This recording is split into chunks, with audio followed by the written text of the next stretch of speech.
اچھا جی،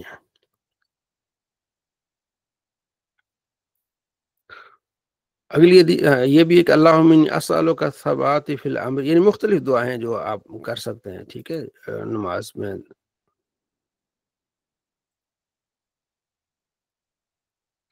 اب اگلا باب اور آخری باب آج کا وہ یہ ہے باب ذکر بعد الصلاۃ، نماز کی بعد ذکر کرنے کے بارے میں، ٹھیک ہے جی۔ تو نماز کی بعد ذکر اتنا کر سکتے ہیں کہ آپ تک سنائی دے، پچھلی صف تک سنائی دے، یا سارے لوگ جمع ہیں تو کر سکتے ہیں، لیکن اگر ایسا ہے کہ کچھ لوگ پیچھے رہ جاتے ہیں تو اتنا دھیما کریں کہ ان کی نماز میں خلل نہ آئے۔ آپ علیہ السلام کے زمانے میں تو پیچھے رہتا ہی کوئی نہیں تھا، تو اونچی اونچی آواز میں ذکر کیا جا سکتا تھا، اور آج بھی مسلمان کرتے ہیں، لیکن اتنا خیال ہو کہ پیچھے جو نمازی رہ گئے وہ ان کی نماز میں کوئی خلل نہ آئے۔ تو حضرت عبداللہ بن مسعود کہتے ہیں کہ عبداللہ بن عباس کن تو عارف انقضاء صلاۃ رسول اللہ بالتکبیر، میں تو جب نبی علیہ السلام کی نماز کو ختم ہونے کو میں اس حساب سے پہچانتا تھا کہ تکبیر کی آواز ہوتی تھی، اللہ اکبر پڑھتے تھے صحابہ، حضور پڑھتے تھے، مجھے پتہ چل جاتا تھا کہ اب نماز کیا ہو گئی ہے، مکمل ہوگی، کیونکہ وہ چھوٹے ہوتے تھے نا، پیچھے نہیں پڑھتے تھے یا سائڈ پہ ہوتے تھے، تو ظاہر پیچھے آگے تو بڑے صحابہ تھے نا، یہ چھوٹے تھے، تو پھر مجھے پتہ چل جاتا تھا کہ اب نماز مکمل ہو گئی ہے، ٹھیک ہے۔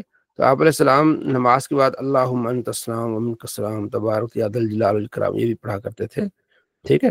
اور حضرت شعبہ کہتے ہیں کہ آپ علیہ السلام فرض نماز کے بعد یوں پڑھتے تھے لا الہ الا اللہ وحدہ لا شریک لہ لہ الملک ولہ الحمد وهو علی کل شیء قدیر اللہم لا مانع لما اعطیت ولا معطی لما منعت ولا ينفع ذا الجد منک الجد۔ تو اکثر لوگ پوچھتے ہیں کہ بھی نماز کے بعد ذکر سے متعلق حدیثیں ہمیں بتائیے گا، تو یہ آپ یاد رکھیے گا، یہ پورا باب ہے اس بارے میں کہ نماز کے بعد ذکر کرنا، ٹھیک ہے جی۔ تو آپ علیہ السلام کیا کرتے تھے، آگے حدیث آگی کہ آپ علیہ السلام اونچی آواز سے پڑھتے تھے، یہ دیکھیں 923 نمبر حدیث ہے، عبداللہ بن زبیر کہتے ہیں آپ علیہ السلام جب سلام پھیرتے تھے یقول بصوت الاعلی، اونچی آواز سے پڑھتے تھے لا الہ الا اللہ وحدہ لا شریک لہ لہ الملک ولہ الحمد وهو علی کل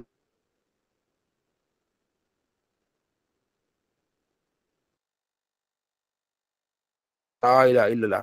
تو اگر مسلمان مختصر پڑھتا ہے تو اس میں کوئی حرج نہیں ہے، پورا پڑھے تو بہت بہتر، لیکن لا الہ الا اللہ بھی پڑھتا ہے، کیونکہ دیکھیں نا بار بار آپ پڑھتے تھے لا الہ الا اللہ لا الہ الا اللہ، تو ولا نعبد الا ایہ، ٹھیک ہے، تو یہ بھی پڑھا جاتا ہے، یہ مسلم کی روایت ہے، ٹھیک ہے جی۔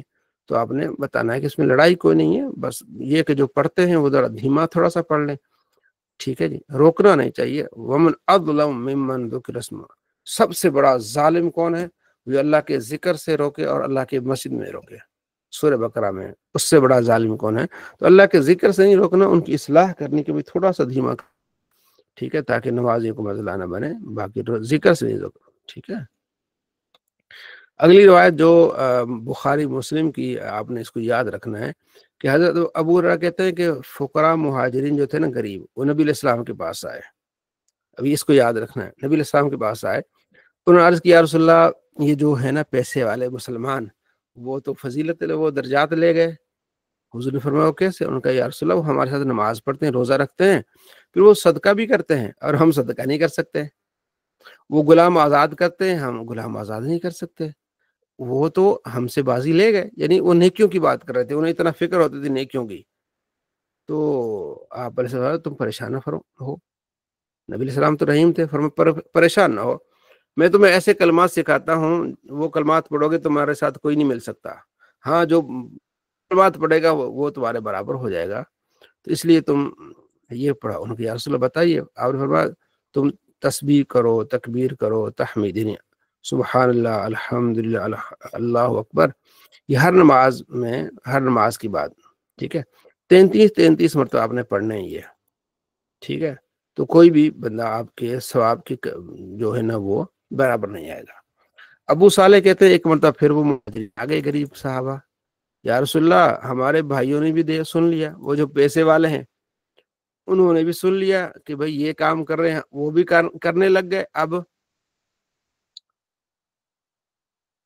حضور نے فرمایا ذالک فضل اللہ یؤتی من یشاء، یہ تو اللہ کا فضل ہے جسے اللہ چاہے، اللہ نے ان کو پیسہ دیا ہے، یہ اللہ کا فضل ہے، ٹھیک ہے، وہ صدقہ بھی کر رہے ہیں، خیرات بھی کر رہے ہیں، نمازیں بھی پڑھ رہے ہیں، تو اللہ کا فضل ہے، تو پیسہ بھی اللہ کا فضل ہے، جب اللہ کی راہ میں خرچ کیا جائے، امداد کی جائے تو یہ اللہ کا فضل ہے، ٹھیک ہے.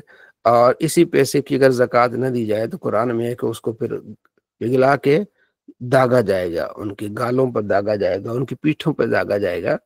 تو وہ پھر اس کے لیے وبال ہے. پیسہ رحمت بھی ہے کہ اللہ کی راہ میں خرچ کیا جائے، ٹھیک ہے، بغیر ریا کے اور اللہ کی رضا کے لیے. لوگوں کی دعائیں ملتی ہیں، پھر اس سے بڑا خوشی ہوتی ہے. ٹھیک ہے جی. تو نیک کاموں میں صدقہ جاریہ میں ضرور آپ الحمدللہ حصہ ڈالا کریں ہم سب. ٹھیک ہے جی. تو یہ رحمت، تو آپ نے فرمایا کہ یہ تو اللہ کا فضل ہے. ٹھیک ہے جی. یہ چیزیں ہیں. ٹھیک ہے. اور ایک روایت میں ہے کہ آپ تسبحون فی دبر کل صلاۃ عشرا، یعنی ہر نماز کے بعد 10 مرتبہ پڑھنا ہے، اور الحمدللہ بھی 10 مرتبہ پڑھنی ہے، اللہ اکبر بھی 10 مرتبہ کرنی ہے. ٹھیک ہے. یعنی 33 کا بھی ذکر ہے اور 10 کا بھی ذکر ہے. اور آگے کی روایت آئے گی کہ 33 مرتبہ سبحان اللہ، 33 مرتبہ الحمدللہ، اور 34 مرتبہ اللہ اکبر، یہ بھی ذکر ہے. آگے کی روایت آئے گی کہ 33 مرتبہ سبحان اللہ، یہ والی روایت ہے. 33 مرتبہ سبحان اللہ، 33 مرتبہ الحمدللہ، 33 مرتبہ اللہ اکبر، یہ ہو گئے 99. اور ایک مرتبہ پڑھنا ہے لا الہ الا اللہ وحدہ لا شریک لہ لہ الملک ولہ الحمد وہو علی کل شیء قدیر غفرت خطایا، اس کے گناہ بخش دیے جاتے ہیں اگرچہ سمندر کی جھاگ کے برابر ہوں، اس کے گناہ بخش دیے جائیں گے. تو یہ بھی روایت آپ نے یاد رکھنی ہے. پڑھنے کا مقصد یہ ہے کہ کتاب کھولیں گے، آج ایک دعا یاد کر لی، اگلے دن دوسرا یاد کر لی. کبھی سبحان اللہ 33 مرتبہ، الحمدللہ 33 مرتبہ، اللہ اکبر 34 مرتبہ، یہ بھی حدیث پر عمل ہو گیا. پھر آپ نے 33 مرتبہ یہ پڑھ لیا اور ایک مرتبہ یہ پڑھ لیا، یہ بھی حدیث پر عمل ہو گیا. اور یہ پڑھ کے پھر 10 مرتبہ سبحان اللہ، 10 مرتبہ الحمدللہ، 10 مرتبہ اللہ اکبر، یہ بھی عمل ہو گیا. نبی علیہ السلام کی سیرت پر عمل ہو گیا، حدیث پر عمل ہو گیا. وہ آ رہے نہیں آ رہے. ٹھیک ہے. تو آپ علیہ السلام سے پوچھا گیا رسول اللہ کون سی دعا سب سے زیادہ سنی جاتی ہے؟ فرمایا آخری رات کے آخری پہر میں، اور ہر فرض نماز کے بعد دعا. تو فرض نماز کے بعد دعا تو کیا ہی بات ہے. ٹھیک ہے جی. تو اب فرض نماز کے بعد دعا، اجتماعی دعا کا لوگ انکار کرتے ہیں. ٹھیک ہے. کہتے ہیں دعا کریں، جو اجتماعی کا کرتے ہیں وہ کرتے نہیں، بالکل نہیں کرتے. اب تو جو انکار کرتے تھے نا، اب ہم تو اجتماعی دعا مانگتے ہیں. کیونکہ کتاب ہے حدیث کی مجموع الزوائد، اس میں روایت ہے کہ جب مسلمان جمع ہوتے ہیں نا اور دعا ہوتی ہے، ان میں سے کچھ آمین کہنے والے ہوتے ہیں، وہ دعا قبول ہوتی ہے. مجموع الزوائد میں یہ روایت ہے. تو مسلمان یہ جمع ہے نماز کے بعد، ٹھیک ہے، دعا کا حکم نبی علیہ السلام خود دے رہے ہیں کہ دعا قبول ہوتی ہے. تو امام صاحب دعا مانگ رہے دوسرے آمین کہہ رہے ہیں، تو اس کو بدعت کہا جاتا ہے. یعنی دعا مانگنا بدعت ہو جاتی ہے. ٹھیک ہے. اچھا، نبی علیہ السلام کی حدیث ہے بخاری میں کہ آپ عیدین کے چیپٹر پہ آپ علیہ السلام نے فرمایا کہ جو عورتیں پاک ہیں تو وہ تو نماز عید پڑھیں گی، جو پاک نہیں ہوتی ہیں، دن آئے ہوتے ہیں ان کو بھی آنے دو عیدگاہ پہ، کیونکہ وہ مسلمانوں کی دعاؤں میں شامل ہو جائیں. تو امام صاحب دعا کریں گے تو مسلمانوں کی دعاؤں میں شامل ہوں گی نا. ہر ایک نے اکیلے دعا کریں تو مسلمانوں کی دعاؤں میں کیسے شامل ہوں گی؟ یہ بہت بڑی دلیل ہے آپ کے لیے کہ نماز کے بعد اجتماعی دعا کی، کہ وہ عورتیں بھی آئیں جن کو حیض آیا ہوا ہے، وہ نماز تو نہیں پڑھ سکتی لیکن مسلمانوں کی دعاؤں میں شامل ہوں. جب مسلمان دعا ہی نہیں کر رہے، سلام پھیر کے وہ ادھر گیا کوئی ادھر گیا، تو کیسے دعاؤں میں شامل ہوں گی؟ ظاہر مسلمان دعا کریں گے تو اس میں شامل ہوں گی. وہ امام صاحب دعا کریں گے، باقی آمین کہیں گے. تو یہ ہے. ٹھیک ہے جی. تو اہل حدیث حضرات بالکل اس کے انکاری ہیں. اب ایسے انکاری بن گئے ہیں کہ وہ اکیلے بھی دعا نہیں مانگتے. ان کے مولانا تھے پچھلے دنوں، اس کا بھی میں نے ان کا کلپ آیا ہوا ہے، وہ جو ٹی وی پہ آتا ہے، بال پہ بھی آتا تھا، پتہ نہیں کیا نام ہے، خلیل الرحمان. اس نے کہا بھائی تم تو اجتماعی دعا کے مخالف تھے، اب تو تم دعا کے ہی مخالف ہو گئے، تو اب تم دعا ہی نہیں مانگتے. اب آپ دیکھ لیں ہمارے ہاں بھی کبھی کبھار آ جاتے ہیں اہل حدیث. تو مطلب ایک ہوتا ہے نا کہ چلو آپ اکیلی تو پڑھ لیں نا، سلام پھیرا امام نے نکل کے چلے گئے، اپنے لیے بھی دعا نہیں مانگی، پھر اتنا وہ دور چلے گئے ہیں. ٹھیک ہے نا. تو یہ ہوتی ہے بدعت. تو ہمیں بدعتی کہتے ہیں. بھائی تم تو دعا بھی نہیں مانگ رہے. نبی علیہ السلام نے فرمایا فرض نماز کے بعد دعا قبول ہوتی ہے. ٹھیک ہے جی. تو ان پر ہم کیا ان کی اصلاح کرنی چاہیے، ان کو بتانا چاہیے بھائی اس طرح تمہارا کام نہیں ہے. ٹھیک ہے جی. آپ سے فرماتے جو فجر کی نماز پڑھے اور وہاں بیٹھ کر اللہ کا ذکر کرے، سورج نکلے پھر 2 رکعتیں پڑھے تو وہ ایسا ہے جیسے کہ حاجی ہے، جیسے کوئی عمرہ کرنے والا ہے، اسے مکمل ثواب ملے گا۔ تو یہ بھی کبھی کبھار لینا چاہیے، فجر کی نماز پڑھ کے بیٹھیں، تلاوت کریں، اس کے بعد کیا کریں، آپ 2 رکعتیں پڑھیں، کتنا ہی ثواب ہے۔ آخری فصل ہے تیسری، ٹھیک ہے، تو یہاں انہوں نے ضعیف کہا ہے، لیکن بات حدیث ہے۔ ازرق کہتے ہیں کہ میں نے آپ علیہ السلام کے ساتھ نماز پڑھی، صلی بنا امام لنا یکنا ابا رمسا، کہتے ہیں میرے ایک امام تھے، اس کا نام تھا ابا رمسا۔ تو ابا رمسا کہتے ہیں کہ میں نے حضور کے ساتھ نماز پڑھی، ٹھیک ہے، تو اس میں ابو بکر بھی تھے، عمر بھی تھے، ٹھیک ہے، نماز مکمل ہوئی۔ تو ایک شخص جس نے پوری حضور کے ساتھ ہی نماز پڑھی ابتدا سے ہی، وہ کھڑا ہو گیا، تو حضرت عمر نے اس کو پکڑ کے نیچے بٹھایا۔ اس نے کہا ایک نماز کے بعد دوسری نماز میں کچھ فاصلہ کرنا چاہیے، کوئی دعا مانگنی چاہیے، تو ایسے کھڑا ہو گیا۔ اسی وجہ سے تو پرانی قومیں ہلاک ہو گئی ہیں۔ تو آپ علیہ السلام نے دیکھا، فرف النبی بصرہ فقال اصاب اللہ بک یا ابن خطاب، ابن خطاب تیری بات بالکل ٹھیک ہے، یعنی نماز پڑھی ہے تو اگلی نماز میں تھوڑا وقفہ ہو، کوئی دعا شعا، یہ چیزیں ہونی چاہیے، اس کا مقصد یہ ہے، ٹھیک ہے جی۔ تو یہ بھی چیز کرنی چاہیے کہ دعا مانگیں، ایک دو تسبیح پڑھیں، ٹھیک ہے جی۔ اچھا،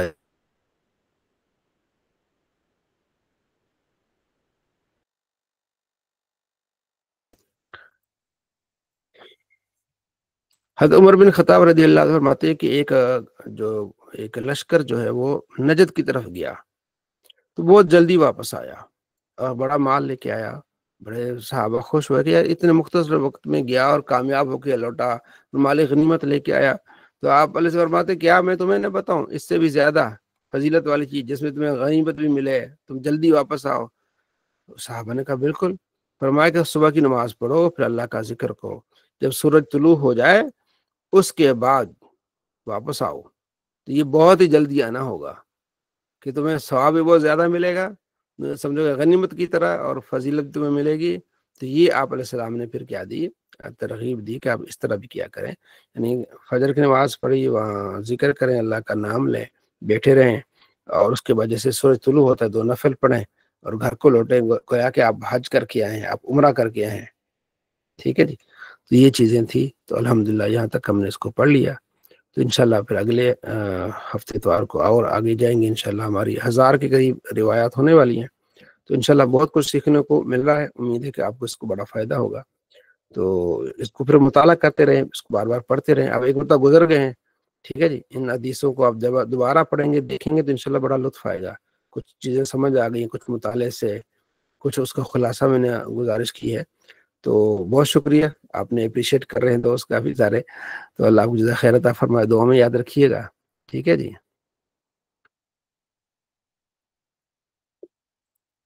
جی احمد رضا بھائی۔